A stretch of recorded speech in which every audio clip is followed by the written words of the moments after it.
नमस्ते, मैं डॉक्टर सोमवीर आर्य आप सभी योग जिज्ञासुओं का स्वागत करता हूं सीसी की योग व्याख्यान माला के इस कार्यक्रम में। आज हम बात कर रहे हैं श्रीमद् भगवद गीता के विभूति योग के सार को प्रस्तुत करने का काम आज हम कर रहे हैं, जिसमें मुख्य रूप से विभूति योग, जैसे कि नाम से आपको विदित होता है कि इसमें ईश्वर की विभूतियों के बारे में वर्णन किया गया है, विस्तार से वर्णन करने का काम किया गया है और मुख्य मुख्य जो विभूतियां हैं उनको एक्सप्लेन किया गया है। तो 20वें श्लोक से हम जानते हैं, अहम आत्मा गुणाकेश सर्वभूताश्रय स्थित है, अहमा दिश्यम मध्यम च भूतानाम अंतः एव च। गुणाकेश होता है जिसने अपनी निद्रा पे नियंत्रण कर लिया है, उसको गुणाकेश बोलते हैं। गुणाकेश शब्द अर्जुन के लिए प्रयोग हुआ है। सर्वभूताश्रय स्थित है, सभी प्राणियों के हृदय में स्थित। अहम आत्मा, आत्मा मैं ही हूं। अहम मैं ही भूतानाम, सभी प्राणियों का आदि यानी कि उत्पत्ति, मध्य यानी कि स्थिति, अंतच और विनाश मैं ही हूं। तो यहां से विभूतियों को कहना प्रारंभ करते हैं भगवान श्री कृष्ण। तो कहते हे गुणाकेश यानी निद्रा को अपने वश में करने वाले अर्जुन, सभी प्राणियों के हृदय में निवास करने वाला आत्मा भी मैं ही हूं, प्राणियों की उत्पत्ति करता भी मैं ही हूं, प्राणियों की प्रारंभिक अवस्था भी मैं ही हूं, मनुष्यों जो उनकी मध्य अवस्था है वो भी मैं ही हूं और विनाश भी मैं ही हूं। माने 3 स्थिति होती है, आरंभ, मध्य और अंत। तो इस पूरी सृष्टि का, सभी प्राणियों का आदि, मध्य और अंत मैं ही हूं। सभी प्राणियों का उत्पत्ति करता भी मैं ही हूं, सभी प्राणियों के हृदय में जो स्थित आत्मा है वो भी मैं ही हूं। यहां से अपनी विभूतियों को कहना शुरू कर चुके हैं। आदिम आदित्य नाम अहम विष्णु ज्योतिषाम रवि शरुमानम मरीचित रुतामसी नक्षत्राम शशि। अहम मैं, आदित्य नाम, आदित्यों में विष्णु, ज्योतिषाम ज्योतिषियों में ज्योतिष पिंडों में अशुमान रश्मि से युक्त रवि यानी कि सूर्य, मरुताम सभी मरु तथा वायुओं में मरीचि नामक वायु, अस्मि हूं, नक्षत्राम महम नक्षत्रों में मैं शशि यानी कि चंद्रमा हूं। 12 आदित्य कहे गए हैं, उन 12 आदित्यों में विष्णु में मैं हूं, ज्योतिष पिंडों में मैं प्रकाश से युक्त सूर्य हूं, मरुत गणों में मैं मरीचि हूं और नक्षत्रों में मैं चंद्रमा हूं। मरुत गण यानी कि जो वायु के प्रकार बताए गए उन सब में जो श्रेष्ठ वायु है मरीचि होती है, तो इसलिए मरुत गणों का मतलब वायु गणों में आप कह सकते हैं। वायु गुणों में मैं मरीचि हूं और नक्षत्रों में मैं चंद्रमा हूं। इसके बाद विशेष में हम जान लेते हैं 12 आदित्य कौन से हैं। कश्यप ऋषि के 12 पुत्रों को ही आदित्य कहा जाता है, जिनके नाम इस प्रकार हैं। ये परीक्षा की दृष्टि से बहुत इंपॉर्टेंट है, इसलिए आप इनको नोट कर सकते हैं। धाता, मित्र, अरेमा, शक्र, वरुण, अंश, भग, विवस्वान, पूषा, सविता, त्वष्टा व विष्णु। ये उनके कश्यप ऋषि के 12 पुत्रों के नाम हैं, जिनको आदित्य कहा जाता है। और इनमें सबसे श्रेष्ठ जो है विष्णु को कहा गया, तो सबका इसीलिए कहा ना आदित्यों में विष्णु हूं। आगे कहा वेदानाम साम वेदो अस्मि देवानाम अस्मि वासवः इंद्रियाणाम मनश्चि भूता अस्मि चेतसा। वेदानाम, वेदों में साम वेदो अस्मि मैं सामवेद हूं, देवानाम अस्मि देवताओं में मैं वसव इंद्र हूं, इंद्रियाणाम इंद्रियों में मनश्चि मैं मन भी हूं, भूतानाम प्राणियों में अस्मि मैं चेतना हूं। मैं वेदों में सामवेद हूं, देवताओं में मैं इंद्र हूं, इंद्रियों में मैं मन हूं और प्राणियों में मैं चेतना हूं। वेदों में सबसे श्रेष्ठ सामवेद को कहा है, देवताओं में सबसे श्रेष्ठ इंद्र को कहा है, इंद्रियों में सबसे श्रेष्ठ मन है क्योंकि वो अध्यात्मक है, कर्मेंद्रियों के साथ मिलकर भी काम करेगा और ज्ञानेंद्रियों के साथ मिलकर भी काम करेगा। यानी कि एक फोन में हम जब ड्यूल सिम डाल देते हैं, 2 सिम एक फोन में डलती हैं। आजकल एक ऐसे फोन आते हैं जिसमें 2 सिम भी चलती हैं, तो एक फोन 2 सिम का काम करता है, 2 तरह से उसमें काम होता है। तो इसी प्रकार जो हमारा मन है वो हमारी कर्मेंद्रियों के साथ में मिलकर काम करता है, ज्ञानेंद्रियों। तो 5 कर्मेंद्रिय 5 ज्ञानेंद्रिय, उनका आधिपत्य किसके ऊपर है? मन के ऊपर। तो उनका मन उन सभी इंद्रियों का नियंत्रण करता है। तो इंद्रियों में कौन हुआ? मन श्रेष्ठ। तो इंद्रियों में मन हूं, प्राणियों में चेतना। चेतना क्या है? चेतना है जो चेतन तत्व है हमारा। एक जड़ होता है, एक चेतन यानी कि जो जीव होता है, जो उसको हम कहते हैं प्राणियों में जो प्राण होता है उसको चेतना कहते हैं, या प्राणियों में आत्मा जो है वो चेतना का प्रतीक है। तो प्राणियों की चेतना यानी आत्मा मैं ही हूं, ये यहां पे कहा। आगे कहा रुद्राणाम शंकर शश्मि वित्तेशो यक्षरक्षाम वसुनाम पावकमश्मि मेरु शिख शिराणमहम। यानी कि रुद्राणाम, रुद्रों में, शंकरस्मि मैं शंकर हूं, यक्षर अक्षराम, यक्ष और राक्षसों में वित्तेश कुबेर हूँ, वसुनाम, वसुओं में पावक अस्मि, मैं अग्नि हूँ, शिख श्रीणाम च, और पर्वतों में अहम, मैं मेरु यानी कि सुमेरु पर्वत हूँ। 11 रुद्रों में मैं शंकर हूँ, यक्षों तथा राक्षसों में मैं कुबेर हूँ, 8 वसुओं में मैं अग्नि हूँ, और ऊंचे पर्वतों में मैं सुमेरु पर्वत हूँ। तो 11 रुद्रों में सबसे प्रमुख शंकर को कहा गया है, यक्षों राक्षसों में कुबेर सबसे इंपॉर्टेंट है, 8 वसु यानी कि 8 वसुओं में मैं अग्नि हूँ, और ऊंचे पर्वतों में मैं सुमेरु पर्वत हूँ। विशेष हम 11 रुद्र जान लेते हैं। हर, बहुरूप, त्र्यंबकम, अपराजित, वृषाकसी, कपि, शंकर, कपर्दी, रैवत, मृगव्याध, शर्व च कपाली, ये 11 रुद्र कहे गए हैं। इसके बाद कहा गया प्रोधसाम च मुख्यम, माँ विद्वी पार्थम बृहस्पति, सेना मिहम सकंद है, सरसमास्मी सागर है। पार्थ, हे पार्थ, माँ मुझे, प्रोधसा च, पुरोहितों में, मुख्य प्रमुख, बृहस्पति विद्वी जानो, सेनानी ना महम, सेनापतियों में मैं स्कंद यानी कि कार्तिकेय हूँ, सरसाम, जलाशयों में मैं सागर अस्मि हूँ।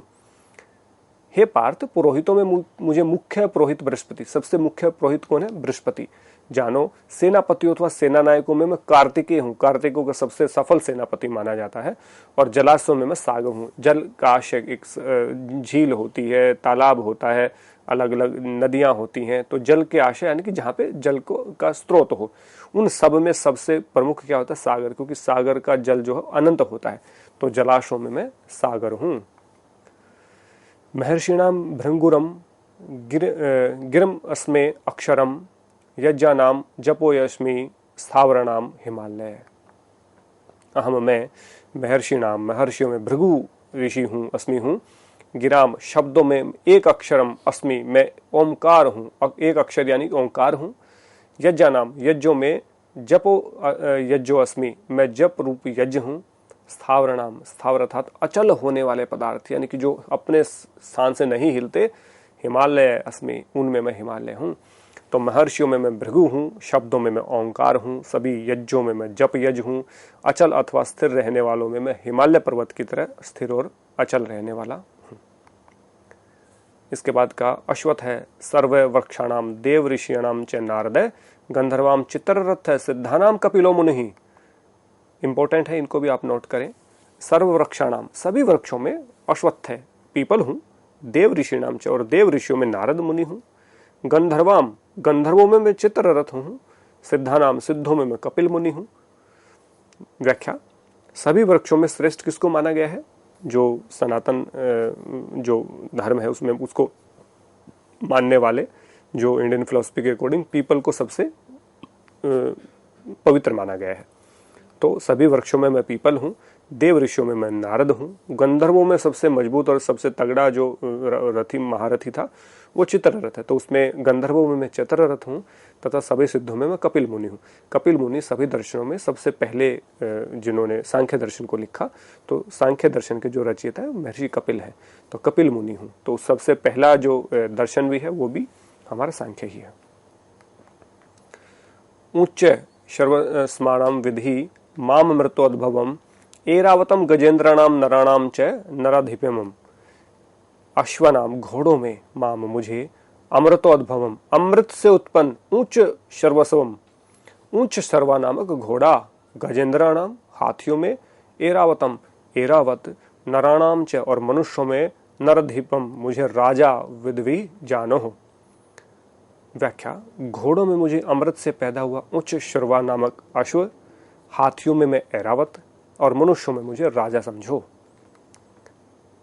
घोड़ों में उच्च शर्वा सबसे उच्च श्रेणी का घोड़ा होता है, इसी प्रकार एरावत को सबसे श्रेष्ठ हाथी व आदमियों में सबसे श्रेष्ठ राजा को माना जाता है प्रमुख रूप से।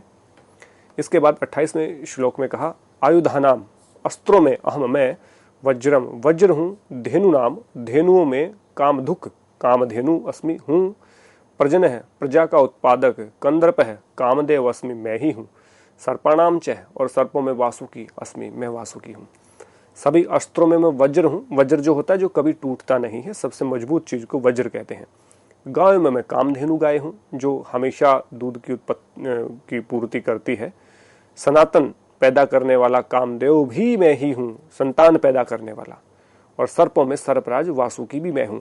सर्पों का जो राजा है उसको वासुकी कहा गया है, तो उसको सर्पराज वासुकी। तो सबसे सांपों में सबसे प्रमुख कौन हुआ? वासुकी हुआ, क्योंकि सांपों का राजा है। तो इसलिए वज्र हूँ, गायों में कामधेनु, संतान पैदा करने वाला कामदेव भी मैं ही हूँ, और सर्पों में सर्पराज वासुकी भी मैं ही हूँ। अंतश्चस्मि नागानां वरुणो याद सामहम पितृणाम मरयम चामसी यम संयमत अहम।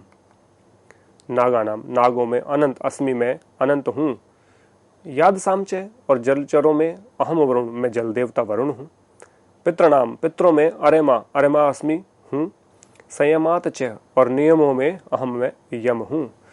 नागों में मैं अनंत शेषनाग हूँ। जलचरों में मैं वरुण हूँ। पितरों में मैं अरेमा नामक पितृ हूँ, और नियमों में मैं यम हूँ। नाग अनंत क्या होता है? शेषनाग होता है। जलचरों में वरुण है, पितरों में अरेमा नामक पितृ को श्रेष्ठ माना गया है, और नियमों में यम। अब कहेंगे कि नियमों में यम कैसे हो सकता है? नियमों का मतलब ऐसी चीजें जिनका पालन कर कर हम आगे बढ़ सकते हैं, तो उसका आधार क्या है? यम है। यम, नियम, आसन, प्राणायाम, प्रत्याहार, धारणा, ध्यान, समाधि। तो यम सभी चीजों का आधार है। यम नियम का मतलब है ऐसी चीजें, ऐसे रूल रेगुलेशन या ऐसी एक पद चिन्ह है जिस पे चल करके हम सुगमता से अपने लक्ष्य को प्राप्त कर सकते हैं, उसको नियम हम कहते हैं। तो नियमों में यम सबसे पहले आता है, इसलिए यमों में मैं नियम हूं। आगे कहा, अहम मैं दैत्यानाम, दैत्यों में प्रहलाद हूं। कतयाताम च, और गणना गरसने वालों में मैं काल हूं। मृगणाम च, और पशुओं में मैं मृगेंद्र यानी कि सिंह हूं। पक्षिणाम च, और पक्षियों में मैं वैनते, मैं गरुड़ हूं। दैत्यों में मैं प्रहलाद हूं। कलने अथवा ग्रसने वालों में मैं काल हूं। सभी पशुओं में मैं सिंह अर्थात शेर हूं, और सभी पक्षियों में मैं गरुड़ पक्षी हूं। पक्षियों में श्रेष्ठ गरुड़ को माना गया, पशुओं में शेर को माना गया, काल तो अपने आप में है ही, और दैत्य में प्रहलाद को माना गया है। इसके बाद 31वें श्लोक में कहा, पवता, पवित्र करने वालों में पवन अस्मि, मैं वायु हूं। शस्त्रधारियों में अहम, मैं राम हूं। ईशानाम, मछलियों में मैं मकर अस्मि, मगरमच्छ हूं। स्त्रोतताम से, और नदियों में जाह्नवी गंगा अस्मि, मैं गंगा हूं। पवित्र करने वालों में मैं पवन हूं और वायु हूं, पवन अथवा वायु हूं। सभी शस्त्रधारियों में मैं राम हूं। मछलियों में मैं मगरमच्छ हूं, और सभी नदियों में मैं गंगा नदी हूं। देखिए, शस्त्रधारियों में राम की बात यहाँ पे कही गई है, तो इससे हमें पता चलता है कि जितने भी शस्त्रधारी हुए, उन सभी शस्त्रधारियों में जो सबसे प्रमुख शस्त्रधारी हुए, जो सबसे तगड़े जिनको माना गया, और राम को माना गया। तो सभी शस्त्रधारियों में मैं राम हूँ। मछलियों में मैं मगरमच्छ हूँ, क्योंकि मछलियों में मगरमच्छ सबसे ताकतवर होता है। और सभी नदियों में मैं गंगा नदी हूँ। सबसे पवित्र जो नदी है हमारे इंडियन फिलोसफी के अकॉर्डिंग, भारतीय दर्शन के अनुसार, वो नदी गंगा नदी को सबसे पवित्र माना गया है। तो इसलिए कहा, सभी नदियों में मैं गंगा हूँ। अर्जुन, हे अर्जुन, सर्गाणाम, सृष्टि का आदि, मध्य स्थिति, अंतः च, और विनाश करता अहम एवं, मैं ही हूँ। विद्या नाम, विद्याओं में, आत्म विद्या, अध्यात्म विद्या, प्रवदताम, सभी प्रवादों में, अहम वादम, वाद मैं ही हूँ। हे अर्जुन, इस पूरी सृष्टि का आदि, मध्य और अंत मैं ही हूँ। सभी विद्याओं में मैं अध्यात्म विद्या हूँ, और सभी प्रवादों में प्रमुख वाद भी मैं ही हूँ। इसके बाद 33वें श्लोक में कहा, अक्षर नाम, अक्षरों में अकार अस्मि, साम सकीय च, और समासों में द्वंद्व समास, अहम मैं ही हूँ। अहम एवं अक्षय, अविनाशी अथवा नित्य काल, अथवा मैं ही विश्वोत्तमुखम धाता, सभी कर्मों का फल प्रदान करने वाला हूँ। मैं उन सभी अक्षरों में अकार हूँ, और सभी समासों में द्वंद्व नामक समास हूँ। उत्पत्ति व अंत रहित अक्षय काल भी मैं ही हूँ, और सबको धारण करने वाला अथवा सभी कर्मों का फल प्रदान करवाने वाला प्रदाता भी मैं ही हूँ। 34वें श्लोक में कहा, मृत्युम सर्वहरश्च समुद्र भविष्यताम, कीर्ति श्री वच्च नारिणाम, स्मृति मेधा श्रुति क्षमा। बहुत इंपॉर्टेंट श्लोक है, इसको हम जानते हैं। अहम मैं सर्वहर, मृत्यु, सारे संसार का संहार करने वाला यमराज हूँ। भविष्यताम च, और भविष्य के सभी प्राणियों का उद्भव, पैदा होने का कारण, नारीणाम स्त्रियों में, कीर्ति, श्रीवाक्यम, स्मृति, मेधा, धृति, क्षमा, कीर्ति अथवा यश, लक्ष्मी, सरस्वती, स्मृति, बुद्धि, धैर्य, धारण व धैर्य अथवा धारण व क्षमाशीलता। ये यहाँ पे महिला की 6 क्वालिटी बताई गई हैं स्त्री की। सबको नष्ट करने वाला मृत्यु रूपी यमराज भी मैं ही हूँ, और सबको उत्पन्न करने वाला कर्म भी मैं ही हूँ। सभी नारियों अथवा स्त्रियों में कीर्ति, लक्ष्मी, सरस्वती, स्मृति, बुद्धि, धैर्य अथवा धारण करना और क्षमाशीलता आदि विशेषता मैं हूँ। यहाँ पे नारी की सबसे प्रमुख 6 विशेषताओं की बात की गई, जिसको नोट हमें करना चाहिए। नारियों में क्या क्या श्रेष्ठता होती है, विशेषता होती है, सबसे ज्यादा विशेष होती हैं, सबसे ज्यादा ये चीजें नारियों में ही पाई जाती हैं। सबसे पहला कीर्ति, यानी कि जो यश है, यश को पैदा करने वाला यश, यानी कि कीर्ति जो होती है, कीर्ति औरत लोगों को यश प्रदान करती है और खुद भी यशस्वी होती है। जब महिला यशस्वी होती है, महिला कीर्तिवान होती है, तो उसके घर में भी कीर्ति और समृद्धि फैलती है। लक्ष्मी, लक्ष्मी उसको दूसरा धन का दूसरा रूप कहा गया है स्त्री को, क्योंकि देखिए जब भी कभी लड़की पैदा होती है तो हम कहते हैं कि लक्ष्मी पैदा हुई है, घर में लक्ष्मी आई है, तो लक्ष्मी स्त्री का ही रूप होती है, यानी कि धन जो है, संपदा जो है, समृद्धि जो है। सरस्वती, वाणी में सबसे ज्यादा मिठास महिला के ही होता है, स्त्री के पास ही होता है। स्मृति, सबसे बड़ी याददाश्त, सबसे बड़ी जो मेमोरी है वो भी महिला के पास होती है। बुद्धि, सबसे ज्यादा बुद्धिमान महिला ही मानी गई है। धैर्य, सबसे ज्यादा धैर्य होता है, सबकी सुनती है, बच्चों की सुनेगी, पति की सुनेगी, घर में माँ बाप की सुन के आई है, भाई बहन की सुन के आई है, और फिर अपनी बच्चों की भी सुन रही है, पति की भी सुन रही है, सास ससुर की भी सुन रही है। जीवन भर वो धैर्य धारण करती रहती है, धैर्य भी है तथा धारण करने की क्षमता, गर्भ धारण करने की क्षमता भी स्त्री में ही है। तो धैर्य को, धैर्य और धारण 2 अलग अलग तरह से मैंने समझा दिया है, किसी भी संदर्भ में आप इसको मान सकते हैं। और क्षमाशीलता आदि विशेषता मैं ही हूँ। जो क्षमा करने का भाव महिला में है वो किसी अन्य में नहीं है। पुरुषों में रिवेंज लेने की, बदला लेने की, एक उसके प्रतिकार करने की एक भावना हमेशा रहती है यदि कोई भी उसके साथ गलत करता है, लेकिन फॉरगिवनेस जो है, क्षमाशीलता, जो माफ कर देने वाली जो बात है, वो महिलाओं में मिलती है। महिलाएं न जाने हजारों बार अपने पति को माफ करती हैं, हजारों बार अपने बच्चों को माफ करती हैं, वो कभी उसका गिला शिकवा नहीं रखती, लेकिन बाप बेटे में देखने को नहीं मिलता है, भाई भाई में देखने को नहीं मिलता है, भाई बहन में देखने को मिलता है कि बहन भाई की 50 गलतियों को माफ करती है, लेकिन भाई बहन की एक गलती को भी माफ नहीं करते हैं। मतलब जो सो कॉल्ड में जो जिनकी बात कर रहा हूँ, मुख्य रूप से देखने में जो आता है, तो बहन भाई की गलती भी माफ करती है, और बहन जो औरत होती है वो अपने पति की गलती भी माफ करती है, अपने बच्चों की गलती भी माफ करती है। तो क्षमाशीलता का जो जीता जागता उदाहरण जो कोई कहे तो महिला ही है। तो महिला की 6 विशेषताएं हैं जिनको हमें ध्यान रखना चाहिए: कीर्ति, लक्ष्मी, सरस्वती, समृद्धि, बुद्धि, धैर्य अथवा धारण और क्षमाशीलता। मृतताम च साम्यानाम गायत्रीम छंदसाहम, मासानाम मार्गशीर्षो, ऋतूनाम कुसुमाकर अहम मैं साम्यम, सभी सामों में व्रत साम, मोक्ष प्रदान करने वाला सामवेद का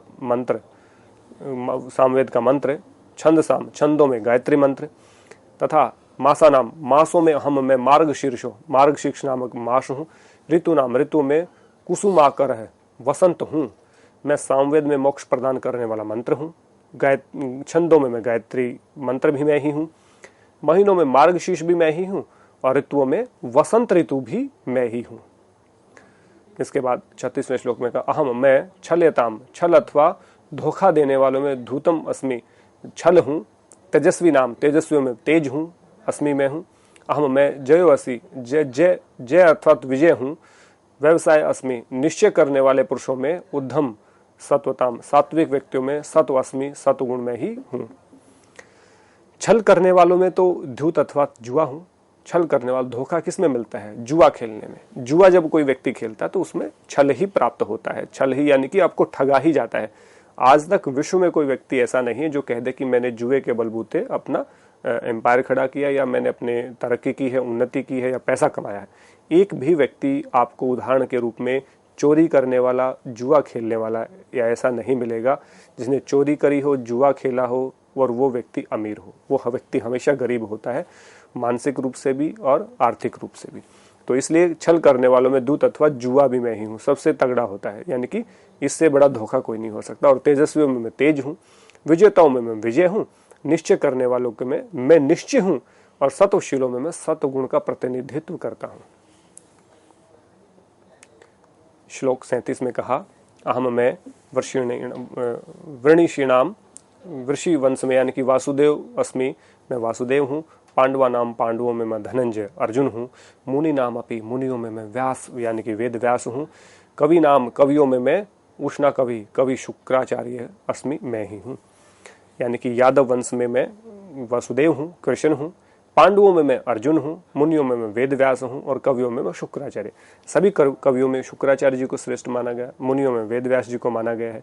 पांडवों में अर्जुन श्रेष्ठ थे, और वासुदेव यानी कि कृष्ण जो है वो यादवों में श्रेष्ठ रहे।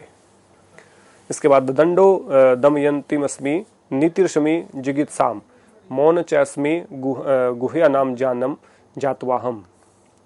अहम मैं दमयताम, दमन करने वालों में दंडो अस्मि, दंड देने वाला राजा हूँ। जगित शाम, विजय की इच्छा रखने वाले में नीति, शाम आदि नीति अस्मि, मैं ही हूँ।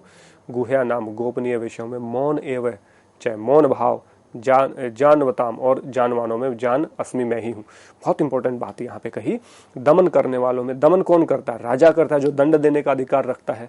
विजय प्राप्त करने की इच्छा रखने वालों में नीति, नीति क्या होता है? शाम दाम दंड भेद, यानी कि विजय प्राप्त करनी है तो आदमी, 4 नीतियों का मुख्य रूप से बात कही गई है कि शाम दाम दंड भेद, जैसे भी विजय प्राप्त हो लो। और गूढ़ रहस्यों को गोपनीय रखने में मौन भी मैं ही हूँ, और ज्ञानी जनों का ज्ञान भी मैं ही हूँ। यहाँ पे एक बात कही कि गूढ़ रहस्यों को गोपनीय कैसे रखा जा सकता है? मौन रह के। जब आप किसी विषय में बोलना शुरू करते हैं, बोलेंगे तो कुछ न कुछ बात निकलेगी, और किसी विषय के रहस्य के बारे में आप मौन रह जाएंगे, कुछ भी नहीं बोलेंगे, नो कमेंट कहेंगे, तो आपसे कोई भी कुछ बात नहीं निकलवा सकता। लेकिन यदि गूढ़ रहस्य को के बारे में आपने चर्चा की, उसके बारे में चाहे थोड़ी सी चर्चा की या हल्का सा हिंट आपने देने की कोशिश की, तो रहस्य आपका समाप्त हो जाता है।